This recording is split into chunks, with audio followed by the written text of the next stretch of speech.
So, The Boys has concluded with season 5 that aired and finished last week. I am not here to talk about VOT Rising or The Boys Mexico too much. We're going to look at The Boys now that it is over. And, the question that is looming in all of our heads, and the reason that you came to this video is, was it good? Did the finale work? Did it stick the landing?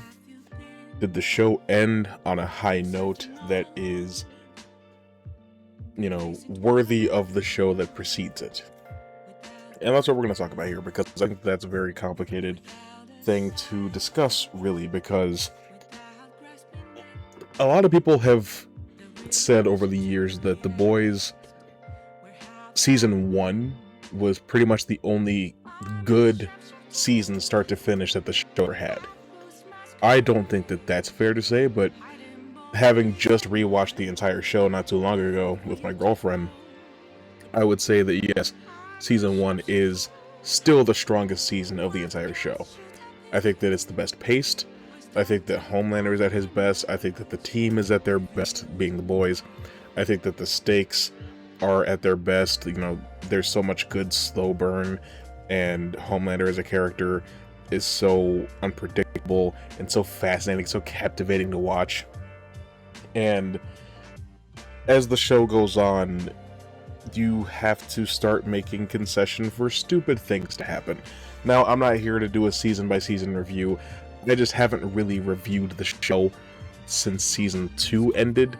If you want, I could do dedicated videos for seasons 3 and 4, maybe for Patreon, but there's really no need for me to do that here on YouTube, at least not on this channel.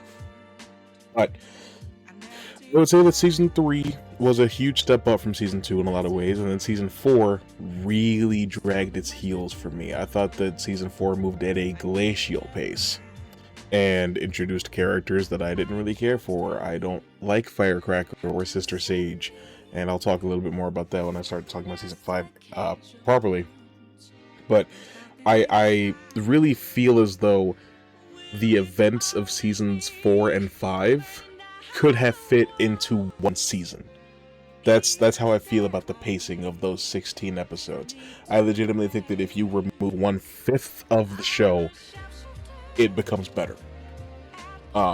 That's not good for anybody. If we're being completely honest, the way that the show progressed over the years, 3 seasons was good. For the whole thing being Butcher and Homelander are going to take each other out, and that's like how they start season 3, is Homelander's like, what if me and you share a different fate? What if it's me and you fight to the death, blood and bone, scorched earth, shock and awe, until one of us is left standing? It sounds like that's what they're building towards for that season, and in a way that is what they're building towards, but they just decide, no, we can't finish things here and now. We need to drag this out because Eric Kripke apparently always wanted 5 seasons. It just doesn't work for me. It doesn't work for me. I feel like with Homelander and Butcher, there are only so many times you can have those two characters face off and meet each other without one of them dying before you start wondering what the point is. Now, before we get into season 5 proper, I do just want to talk about the way that season 4 ends, because my disappointment towards the show in general started almost immediately.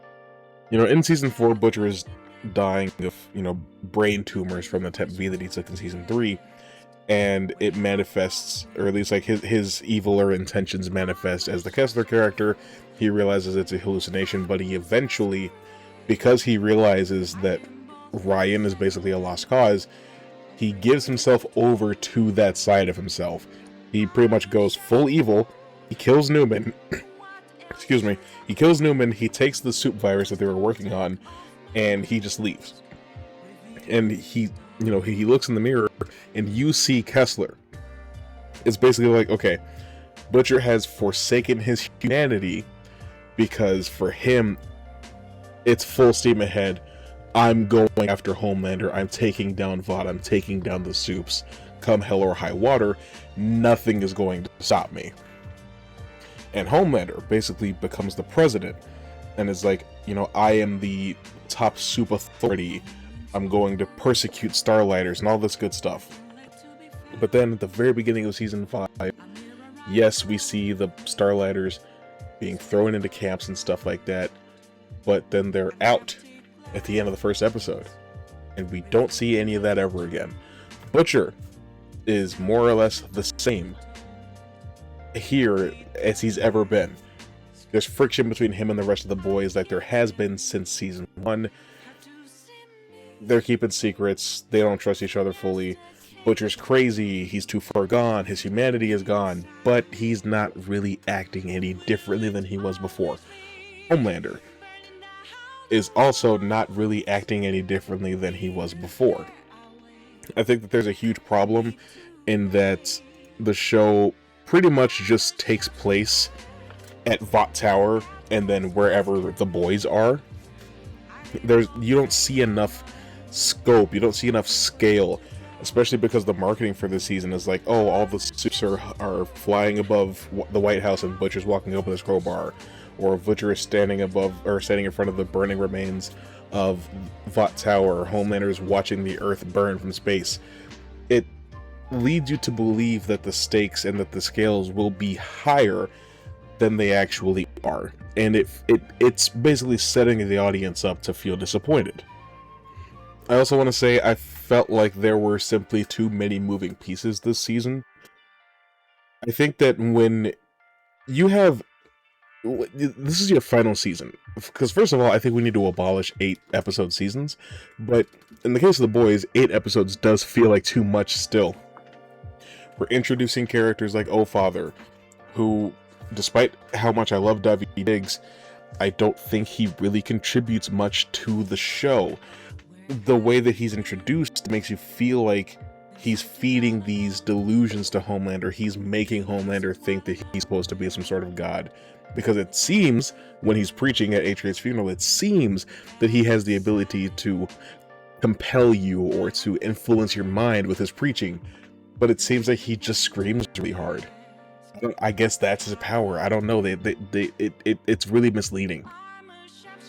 But O-Father, despite, you know, basically being Ezekiel 2.0 and being like, oh, the Lord, all this, is basically just a Homelander super glazer. We don't spend any time developing any internal conflict with the character because we just don't have time.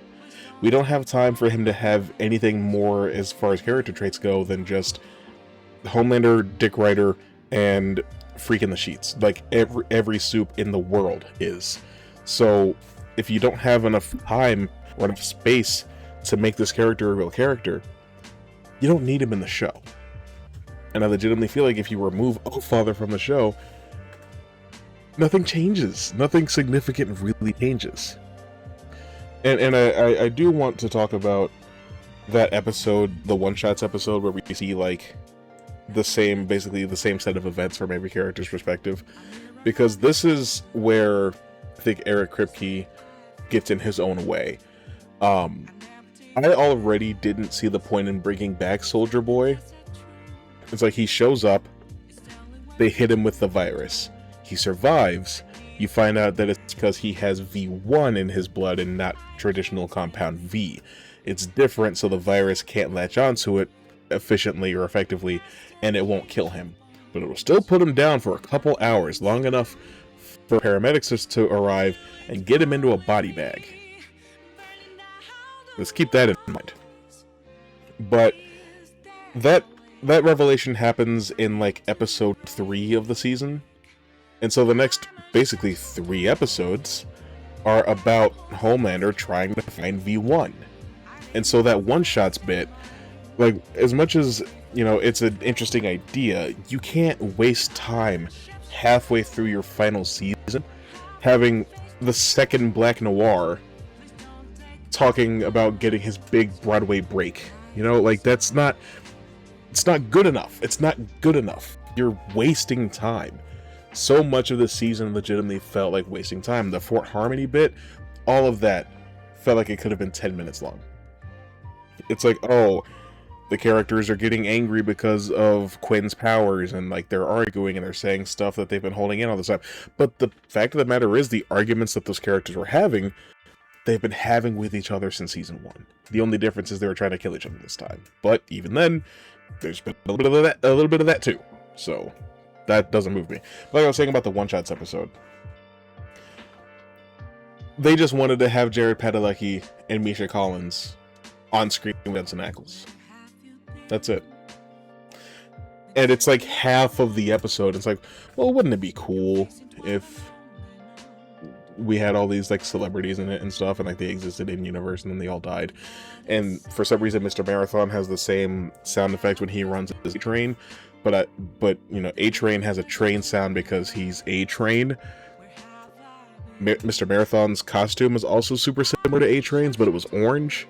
So you would think that like fans of Mr. Marathon would reject A-Train because it's like he just stole his whole fluff, you know. But I mean, I guess that doesn't really matter to most people.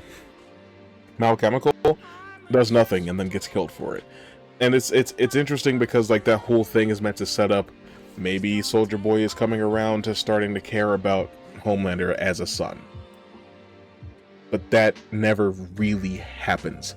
Homelander and Soldier Boy spend all of this time together in this season, and it doesn't lead to a tradition, or like to any sort of relationship, be it traditional or conventional or whatever. Nothing interesting or original happens between these two characters in the form of a dynamic forming, despite how much time they have on screen together. Soldier Boy's entire purpose this season is to find the V1 and get it to Homelander. And then what does he do right after that? He gets put right back on ice because he has no interest in having a relationship or a dynamic with his son. And if we're being honest, if we were going to make the virus useless, we might as well have not even had it. But it also frustrates me because the virus wasn't useless. Soldier Boy is a V1 soup. The virus put him down for at least a while. I would say at minimum 30 minutes. If you hit Homelander with that, and then you lock him back in that enriched uranium room, you can take him down. Like that. Like there are paths to success to taking Homelander down that the show just kind of ignores.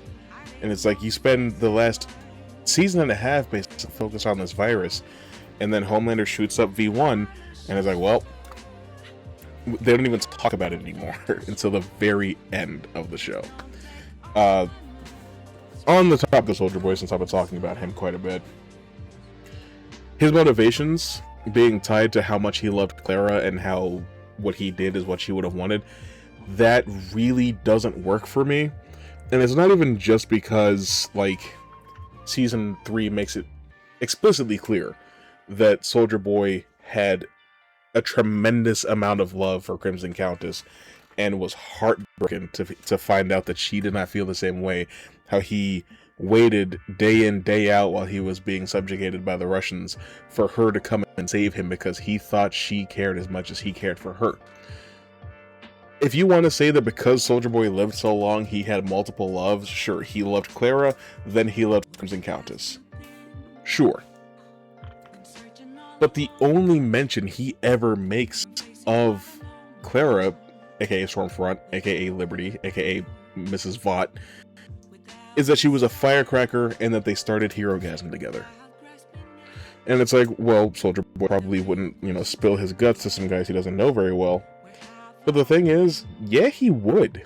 Because he and Butcher have a very, introspective conversation about their traumatic upbringings. And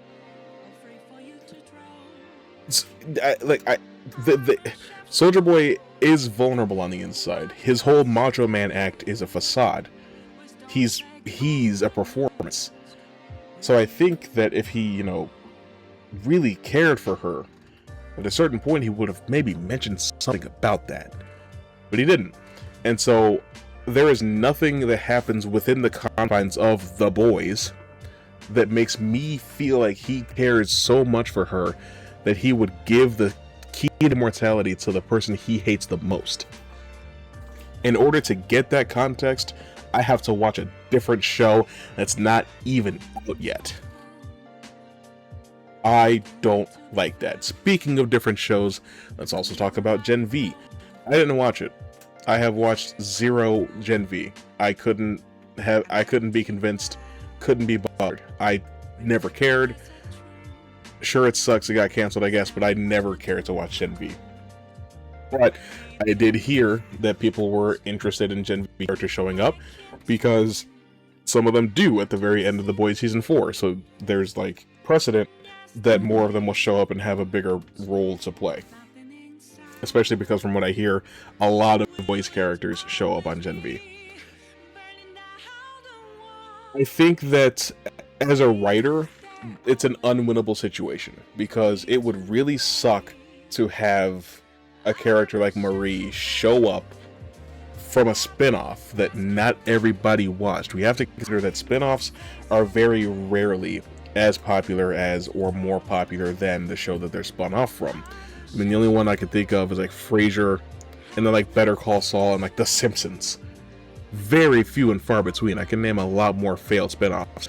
But even if half the audience of The Boys watched Gen V, which I don't know if they did, that still leaves 50% of your audience who has no idea who this girl is. So if she were to show up and take out Homelander, it would feel super unrewarding for the people who didn't watch Gen V. But at the same time, if you set her up to be super powerful and you lead the audience to believe that there's going to be a confrontation between Marie and Homelander, for them to not meet in The Boys is super disappointing for the people that watch Gen V. In my mind, you ought to keep those two things separate. You had a My Hero Academia parody show. Just keep it contained to that. I don't see what the point was of setting it up that way in the first place, but I digress. I do indeed digress. And I could talk more about the pacing and how there was just something in the air when it came to the season about how it didn't feel like we were ramping towards an ultimate conclusion of the show. It felt like we were just wrapping up any other season. The show just feels too much like business as usual for too long. I think that the Homelander as God delusions kind of come out of nowhere for the character, because he's had a lot of, a lot of these moments of self-reflection where it's very clear that he's losing his mind and that he's slipping further into, just the world of delusion, and that's interesting. That works for the character. But for him to suddenly, for him to have one that's just so functionally different from all the other ones, he's like, I'm becoming a god. That just doesn't, I don't think there's enough setup for that. I think that if maybe we started planting some seeds of that in season 4, that would work for me, but whatever. Weird that Homelander and Soldier Boy are Eskimo brothers while also being father and son, but I guess that's none of my business. But yeah, I think that there's just too much meaningful stuff that's not happening on screen while we're watching, Dog Pound and She-Land, if that's their names, sniff each other's asses as they crawl around in a circle. And I guess without further, with all of that pretense out of the way, we can finally talk properly about the finale itself. I think that for me personally as a viewer, everything that I wanted to happen in this finale did happen. There was some stuff that I didn't really care too much about, like Father's death, but I put out a TikTok a couple hours before the episode dropped, predicting who would live. And of the characters that I put on the list, everybody pretty much except for Father, I got it 100% correct. I called the Deep was going to die, I called the Homelander was going to die, I called the Butcher was going to die, and everybody else I marked safe, with the exception of Frenchie because he was already dead. I'm not going to say that the show needed more violence and more gore and more death for the finale to have impact, or to have more impact. But I do feel like there are too many pieces still in play, too many characters who go unpunished, because I think they want to set up more spin-offs. I think that the reason that Stan Edgar gets away with it and that Vought is still there, because I completely understand if you feel like Vought surviving is unsatisfying, because yes, Homelander needed to die, but Homelander is a symptom of disease known as Vought. It's only a matter of time before somebody just as bad as Homelander or worse comes along and puts everybody right back in the same situation.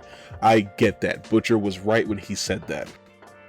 But I think Vought is left intact and Stan Edgar is left in charge of it to set up a future spinoff. I'm not saying that as a defense. I don't think that that's good storytelling. I don't think it's good writing. I think it's bad craftsmanship, but I do think that that was the motivation behind that decision. I also think that there could have been something interesting with the fact that that Ryan is a natural born soup, so he doesn't have necessarily compound V in his system. Maybe it just works a little bit differently. It could have been interesting if he kept his powers after getting hit with Kimiko's blast, and maybe, you know, him being raised by MM, which I actually really liked, because it gives Marvin a chance to let go of the trauma that he has from Soldier Boy, and it's also kind of coming full circle back to something that Butcher asked him in season 4. He asked him, like, hey, if I don't live long enough, will you please get Ryan away from Homelander and raise him? You're the best dad that I know. You're the best person that I know. I like that. It would have been interesting to see if Ryan actually did get to keep his powers, because he does not have a traditional compound V injection or anything like that. And then maybe he actually gets to, I don't know, repurpose the Homelander brand, or like, he probably won't use that name, but like, he gets to be like the actual Boys Universe version of Superman, because he's a completely original character. He's not from the comics. His equivalent was beaten to death with a lamp or something, I think it was. So, you know, like, as a newborn. But yeah, Deep, I am glad that he died. I don't think that his character needed a redemption.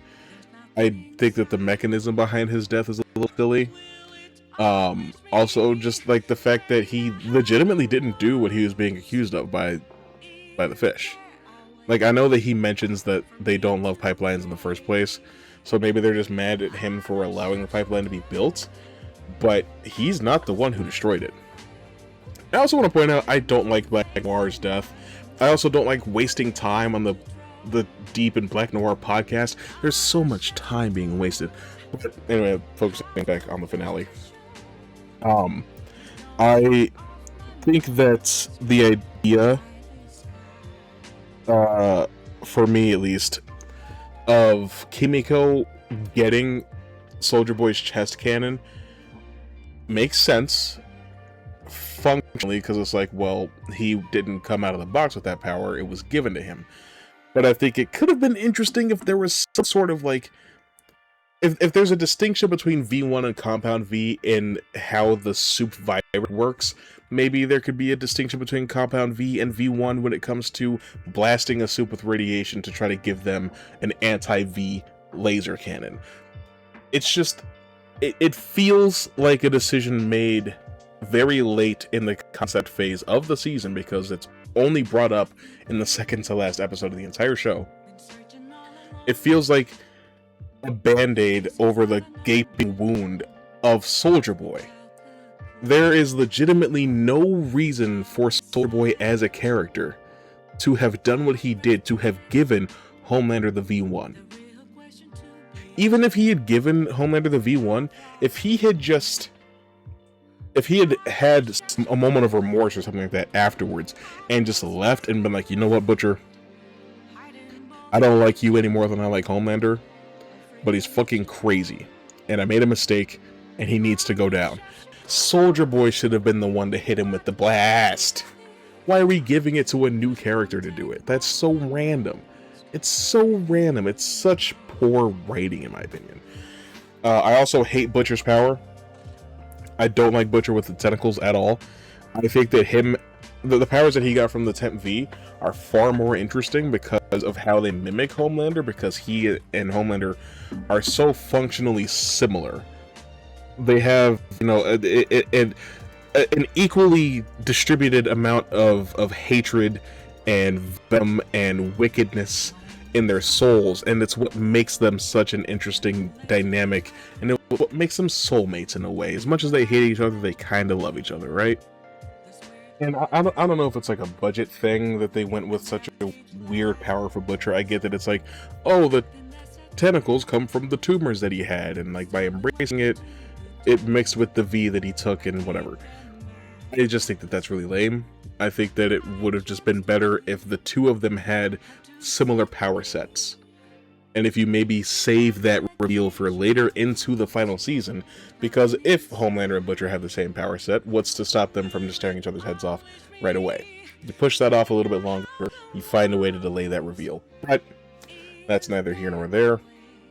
He got weird tentacles that varied in strength. Sometimes they're not strong enough to grab bomb sight, and sometimes they're strong enough to snatch Homelander out of the air while he's trying to fly.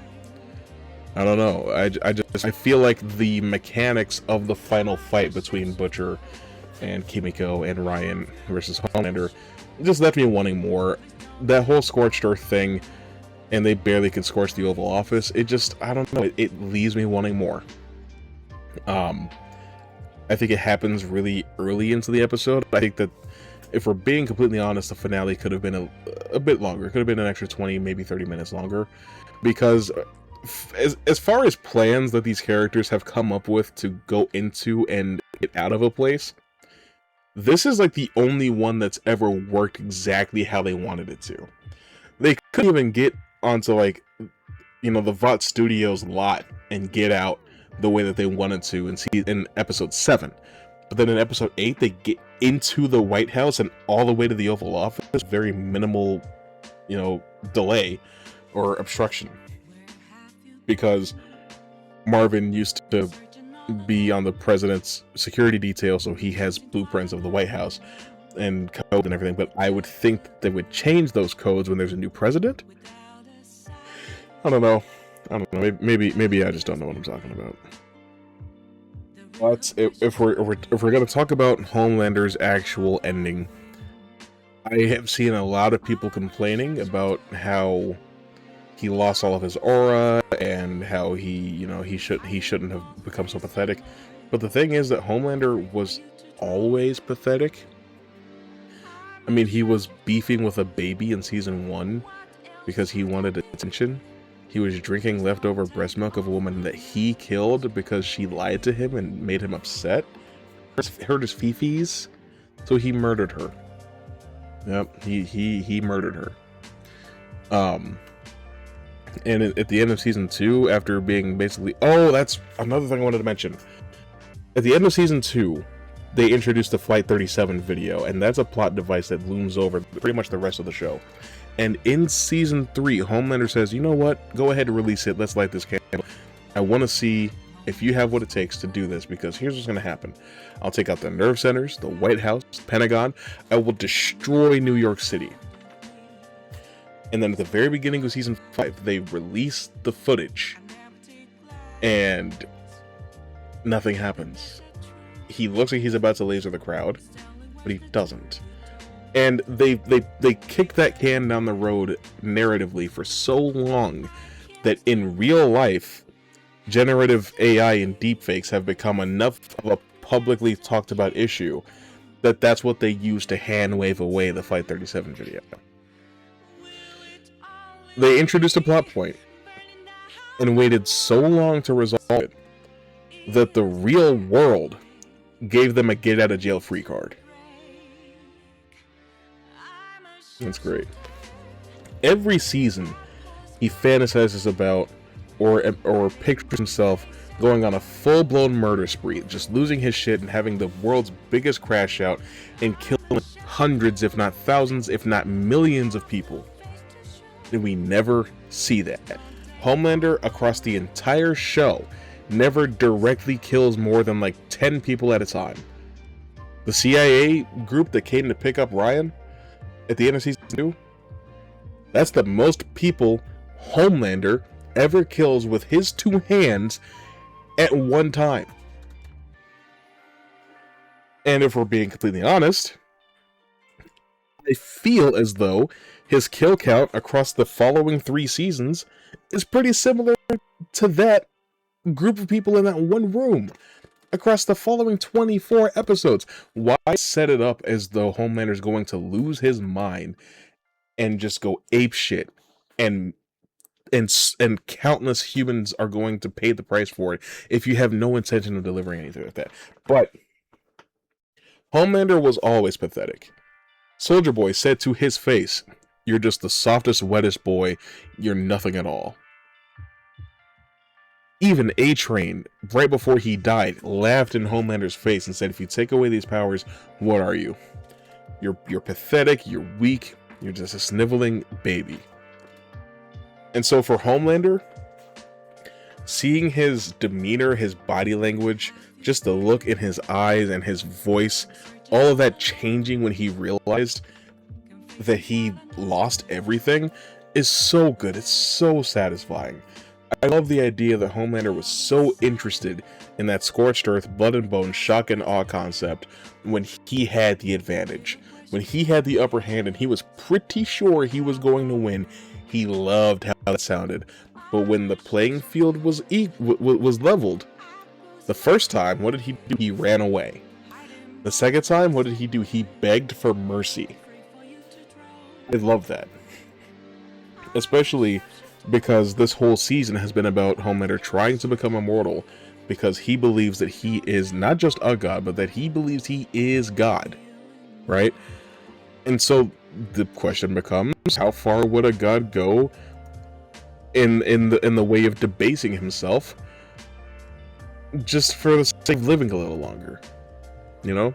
And I found that very interesting, and that's why I think that the mechanism behind Homelander's demise ultimately works for me. I would have liked to watch Butcher beat the shit out of him a little bit more, but hey, whatever. We take what we can get.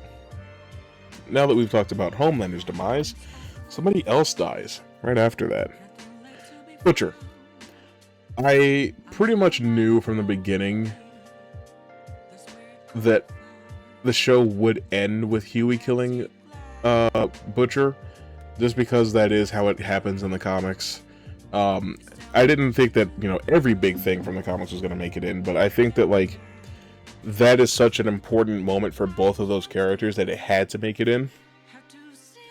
And I think that Butcher's motivations shifting from Homelander to all soups works for me, because he's been saying it's all soups. Every soup is you know, like, the only good soup is a dead soup. That's how he's been acting the entire show.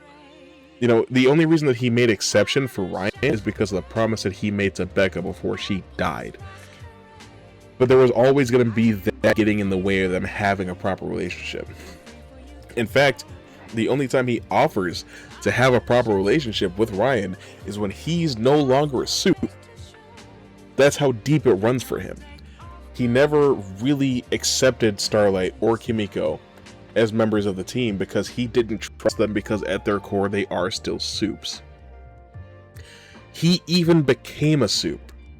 And the crazy thing is, when he's like, I need this virus to be strong enough to take out Homelander, even knowing the risk that it ran of taking out every soup on the planet, including 2 of his allies and himself, he didn't change his mind. When they were talking about the V1 and trying to get enough to make sure that Annie and Kimiko can survive the virus as well, he didn't care about that. The only thing that made him change his mind was Terror almost dying. You know, on the outside, he's all big and bad, but on the inside, he does still care for those closest to him, especially when they're the only thing that he has left that reminds him of his past, or of the life that he used to live. And then Terror dies. Ryan rejected him. Becca is dead. Lenny is dead. He killed his own father, but that doesn't really matter too much to him anyway. And even the look on Butcher's face after he kills Homelander, he doesn't smile, he doesn't laugh, not until he sees that the camera's been rolling the entire time. But he's not satisfied that Homelander's dead. He's like, it's more of a, well, on to the next kind of thing. And so I think that there is absolutely nothing wrong with his motivations shifting to be like, okay, one down, all the fucking rest of them to go. Now, a lot of people also misinterpret what happened with Terra dying as that being like the reason Butcher goes crazy.